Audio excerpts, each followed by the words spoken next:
경제 뉴스가 연예 뉴스처럼 들리는 그날까지 경제 브리핑 불편한 진실.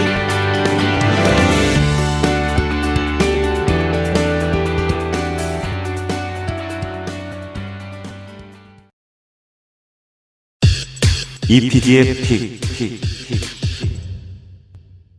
한때 온 국민의 일요일 저녁을 책임졌던 KBS의 개그 콘서트.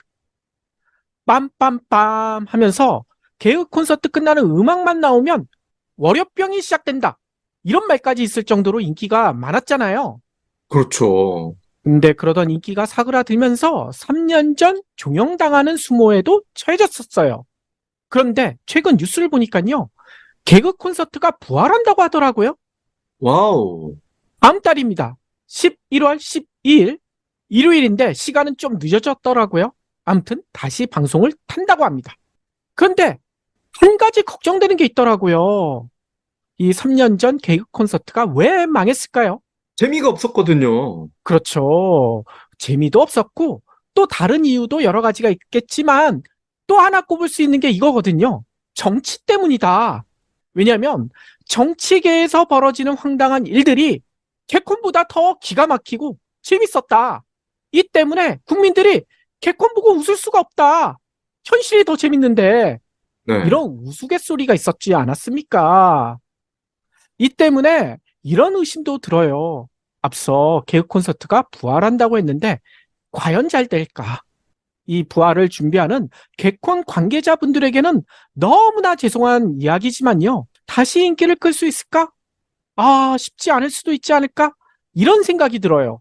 왜냐하면 앞서 얘기했던 개콘을 망하게 했던 여러 가지 이유 중에 한 가지, 정치가요, 이제는 더 업그레이드 됐어요.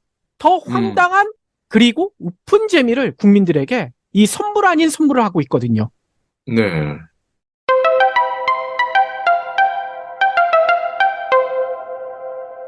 개콘보다 더 황당한 정치 사례, 첫 선으로 꼽히는 게 하나 있죠. 실제 예전 개콘에서도 패러디했던 이은재 전 새누리당 의원. 이분의 활약상 너무나 잘 아시죠? MS 은재 아닙니까? 맞아요. 이 MS 은재뿐만 아니라 여러 가지 코너에서 말만 하면 사퇴하세요, 이 사퇴 요정으로 불렸던 그 인물 아닙니까? 근데 그 이은재 의원을 개그맨들이 패러디했던 그 이야기 아마 다들 기억나실 텐데요. 2016년이었어요. 국정감사에서 조희연 서울시 교육감을 향해 MS사의 MS 오피스 프로그램을 왜 공개 입찰로 사지 않느냐? 왜 수의계약으로 구매했느냐? 라고 따져 물었습니다. 한마디로 MS 오피스를 왜 MS에서 샀느냐, 이 얘기 아니에요? 그쵸? 이에 대해 조희연 교육감, 저게 뭔 소리지? 너무나 황당한 표정을 짓더라고요. 당연히 그럴 수밖에 없겠죠. 그래서 이런 얘기를 했거든요. MS를 하는 다른 회사가 없어요. 이렇게 답했던 모습, 이게 동영상으로 지금도 남아있거든요. 엄청난 화제를 모았어요. 근데 이런 답변을 듣자 이은재 의원, 더 급발진합니다. 서울시 교육청이 횡령한 거 아닙니까? 교육감의 자질이 안 됐어요. 그러면서 결국 사퇴 요정의 본 모습을 드러냅니다. 사퇴하세요. 이렇게 시전을 했었거든요. 예. 이은재 보좌관이 사퇴했겠군요. 보좌관이 사퇴했는지 모르겠어요. 아무튼 국회의원도 떨어졌고요. 정말 개콘보다 더 웃겼던, 하지만 웃었던 장면인데요. 그런데 당시 이런 생각도 했었거든요. 아이고, 설마 이것보다 더 황당한 일이 우리나라 국회에서, 국정감사장에서, 국감장에서 또 벌어지진 않겠지. 근데 설마가 사람 잡는다고 하잖아요. 진짜 사람을 잡았더라고요. 거의 비슷한, 한층 더 업그레이드한 일이 또 벌어졌습니다. 예. 혹시 이은재 같은 사람이 또 나타나서 왜 원화를 조폐공사에서만 찍습니까? 라고 따진 건가요? 그것과 너무나 비슷한데 역시나 국감장에서 벌어진 일이고요. 근데 그 황당한 일을 한 측은요, 한 명의 국회의원이 아니라요, 피감기관이 했다는 거예요. 그래서 공수가 정반대로 바뀌었다는 거죠.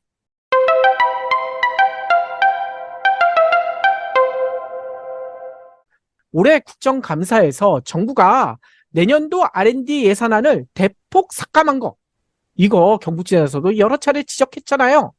당연히 국감장에서도 공방이 치열하게 전개됐습니다. 뭐 경불진에서도 여러 차례 지적했듯이 IMF 때도 보수 정권 때도 줄이지 않았던 이 R&D 예산. 근데 윤석열 대통령마저 올해 초에는 GDP 대비 5% 투자하겠다. 그렇게 약속까지 했었거든요. 근데 R&D 예산안 발표된 걸 보니 올해보다 내년도 예산안 무려 16.6%나 삭감했잖아요. 근데 이게 왜 이렇게 됐는지도 예전에 설명드렸었죠. 지난해 6월 말 국가재정전략회의에서 윤석열 대통령이 뜬금없이 카르텔을 언급해요. 그러면서 R&D 사업 재검토하세요. 이렇게 지시를 한 뒤에 벌어진 일이라고 합니다. 네. 당연히 이에 과학계 반발할 수밖에 없겠죠. 또 주무부처 과학기술정보통신부 장관 이종호 장관, 이 양반도 과학계 출신이거든요. 잘못된 일이라고 대통령에게 건의했다고 알려지고 있습니다. 다만 소문에 의하면 이런 건의를 했다가 윤 대통령에게 엄청나게 깨졌다고 하더라고요. 뭐 다시 한번 얘기하지만 이건 확인된 건 아니에요. 소문입니다. 하지만 이런 소문에 대해 국감장에서 한 국회의원이 질문했어요. 이런 얘기가 있는데 그거 사실입니까? 라고 질문을 하자 이 장관 뭐라고 했는지 아세요? 부인하질 않더라고요. 만약에 이게 말도 안 되는 거짓이라면 그런 일 없어요. 강하게 반박했을 텐데 뭐 그냥 얼버무리면서 넘어갑니다. 이런 모습을 보니 의심은 충분히 갈 수밖에 없죠. 아무튼요. 다시 돌아와서 용산 대통령실과 여당은 아직도 이렇게 얘기를 해요. 과학계에 예산 나눠먹기식 카르텔이 있다. 이를 바로잡으려고 하는 취지다. 라고 주장을 합니다. 그러면서 이런 이권 카르텔 싹 제거해서 나눠먹기식 R&D를 근절하고 혁신하라. 라고 주문한 것이다. 라고 주장을 해요. 그런데 과연 그럴까요?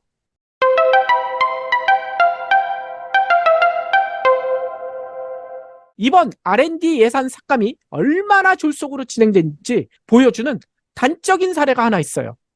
이게 바로 앞서 얘기했던 이은재 의원이 저질렀던 개그 같은 행동을 현 정부에서 했다는 겁니다. 뭔 얘기냐면요. 국회 과학기술정보방송통신위원회 소속 박찬대 더불어민주당 의원.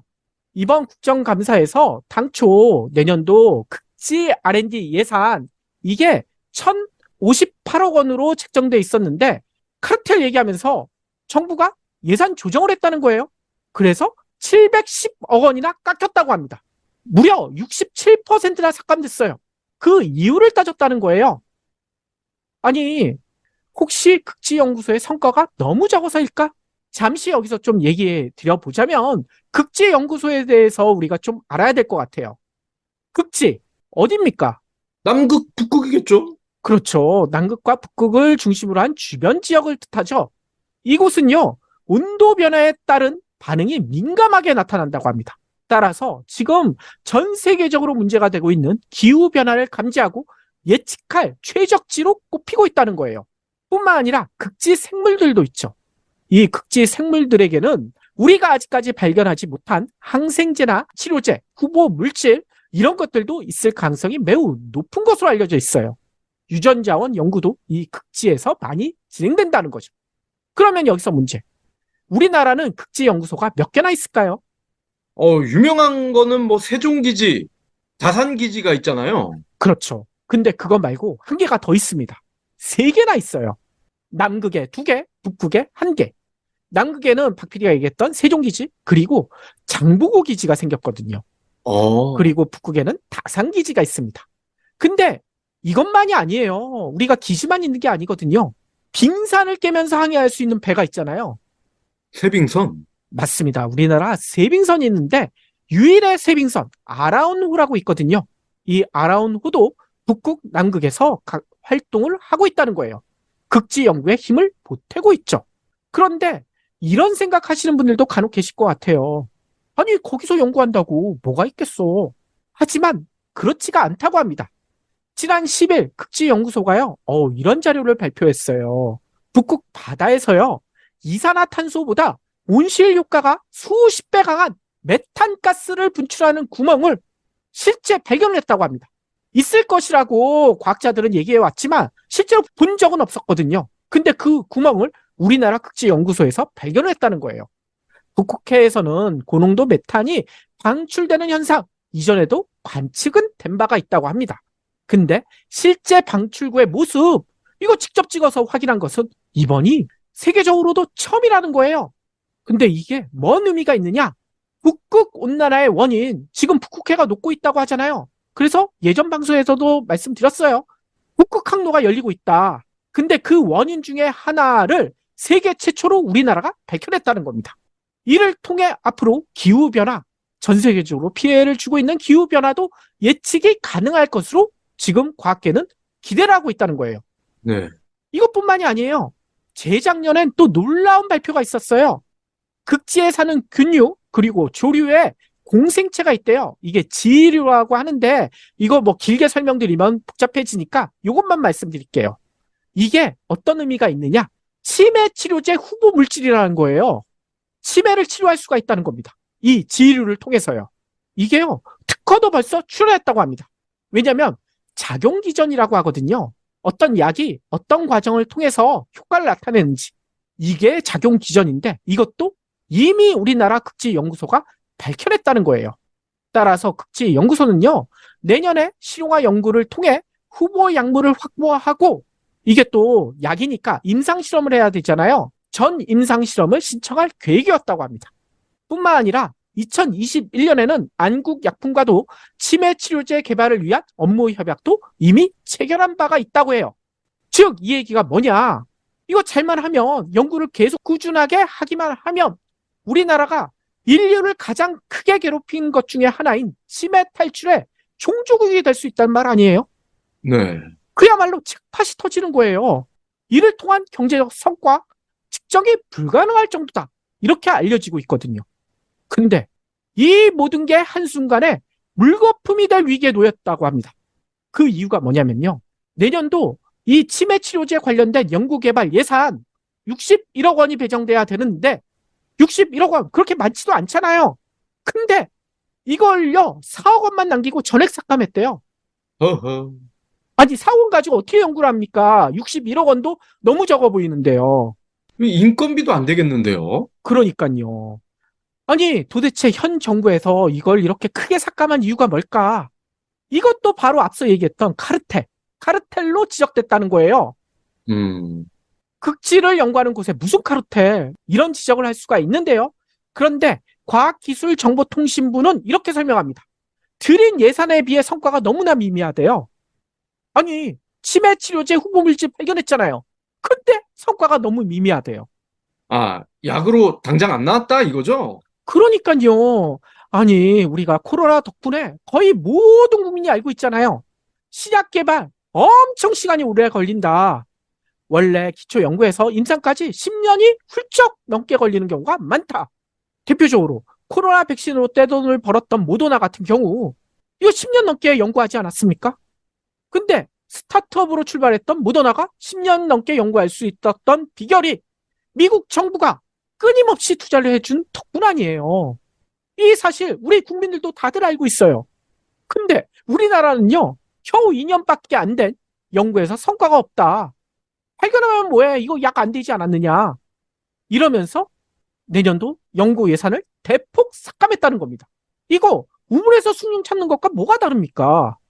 그러게요. 아, 누구는 9년 동안 한우물 파서 간신히 합격했는데 2년밖에 안 됐는데 왜 그럽니까? 그러니까요. 그런데 이것보다 더 기가 막힌 이유가 또 있어요. 이게 제가 하는 얘기가 아니라 과학기술정보통신부에서 한 얘기예요. 이 극지연구 사업, 이 치매 치료제 연구 사업의 사업 경쟁률이요. 1대1이라는 거예요. 사업은 하나인데 연구소 한 곳만 신청을 했다고 합니다. 국제연구소만 입찰했다는 거예요. 아니 이게 무슨 뚱딴지 같은 얘기입니까?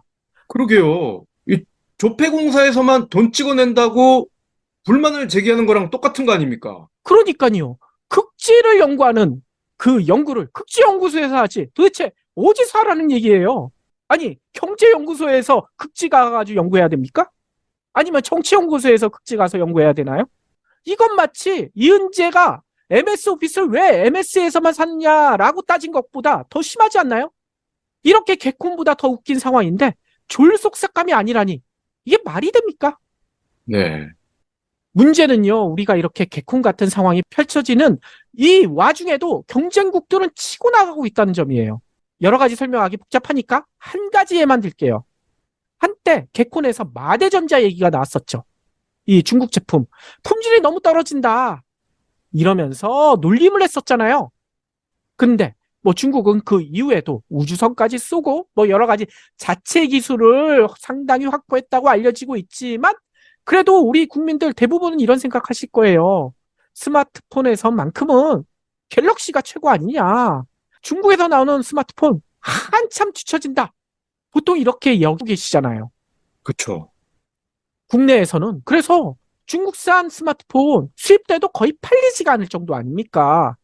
근데 최근에 뉴스를 들으신 분들 중에 많이 놀라신 분들도 계셨을 거예요. 중국 스마트폰 업체 화웨이. 얘네가요. 스마트폰의 두뇌로 꼽히는 AP라고 있죠. 모바일 프로세서. 이거를 자체적으로 개발했대요. 이거를 성공했다고 합니다. 제품까지 만들었어요. 근데 이 AP 기술 미국에서 이거 유출되지 않기 위해서 특히 중국에 유출되지 않기 위해서 이거 철저하게 막고 있는 거 아니에요? 근데 중국이 이걸 자체 기술로 개발했다는 겁니다. 물론 삼성도 이걸 개발했어요. 그래서 제품에도 적용을 했습니다. 하지만 그때 발열 문제로 난리가 났었잖아요. 근데 중국 화웨이는 아직 발열 문제, 뭐 다른 문제 특별하게 전해지는 얘기가 없더라고요. 뭐 그걸 다 떠나. 아니, 중국이 AP를 벌써 개발했다고? 얘네들 아직 스마트폰 쪽에서는 아주 후진국인 줄 알았는데 놀라울 따름 아니에요? 도대체 그 비결이 뭘까? 저는 돈을 많이 쓰겠죠. 맞아요. 박 PD가요. 정확히 보신 것 같아요. 엄청난 R&D 예산을 투자하고 있다는 겁니다. 왜냐면요. 중국은요. 개방 이후에 매년 10%씩 R&D 투자를 늘려오고 있다고 하더라고요. 그래서 지난해 R&D 투자 규모가 얼마인 줄 아세요? 3조 위안. 3조 위안이면요. 558조 원에 달합니다. 엄청난 규모를 투자하고 있다는 거예요. 아니, 우리나라도 많이 투자하지 않나? 왜냐면요. 언론에선 줄곧 이렇게 얘기했거든요. 우리나라는 GDP 대비 R&D 비중이 4.93%. 지금 난리가 난 이스라엘에 이어 전 세계 2위다. 우리도 R&D 투자 많이 해. 만만치 않다라고 생각하실 것 같은데요. 경제 규모 차이가 너무나 크기 때문인지 올해 우리나라 R&D 총 예산은 얼마인 줄 아세요? 겨우 30조 7천억 원밖에 안 돼요.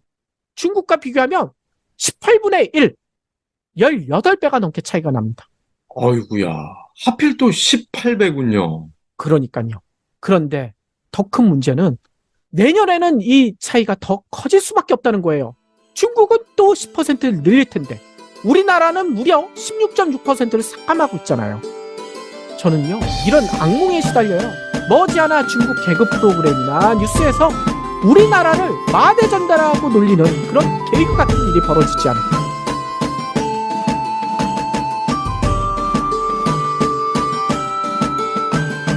경불진 완주해 주셔서 감사합니다. 하트 투척, 댓글 남기기, 링크 공유, 계좌 후원 등 경불진 두 PD에게 힘을 보태주세요. 더 좋은 내용으로 보답하겠습니다.